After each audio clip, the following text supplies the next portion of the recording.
প্রিয় কৃষক ভাই, আপনাদেরকে দেখাচ্ছি যে আমি যে এখন আছি একটা মরিচ ক্ষেতের মধ্যে, যে আপনারা দেখতে পাচ্ছেন এই মরিচটা লাগানো হয়েছে কার্তিক মাসের মাঝামাঝি। এটা একটা আসলে ইন্ডিয়ানি জাত,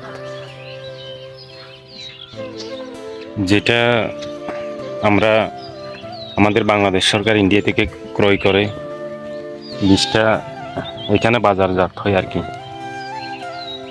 তো দেখতে পাচ্ছেন মরিচগুলো একটু খাটো মোটা। তো বলতে চাইছিলাম যে এই জাতটা কিন্তু খুবই একটি খুবই ভালো জাত, বেশি দিন মানে লাস্টিং করে আর কি। এটা বৃষ্টি সহনশীল, রোদের মধ্যে কোনো রোগবালাই থাকে না আর কি।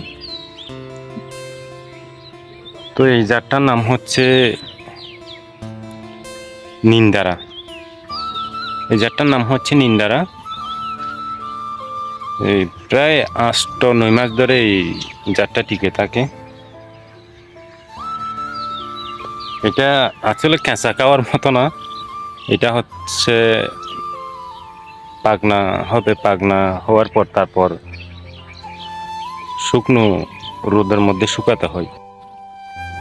অবশ্যই এখন কোনো পাকনা মরিচ দেখা যাচ্ছে না, কিন্তু তুলে ফেলা হয়েছে, মানে পাকনা গুলা তুলে ফেলা হয়েছে। এখন যা আছে সব কাঁচা মরিচ। এটা কার্তিকের মাঝামাঝি রোপণ করা হয়েছে, আজকে বৈশাখের 20 তারিখ। দেখেন কালকে একটু একটু বৃষ্টিও হয়েছে, মাটি ভিজা দেখা যাচ্ছে।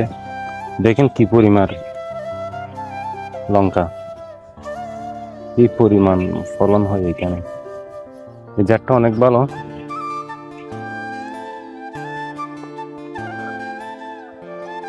দেখেন কত মরিচ ধরে।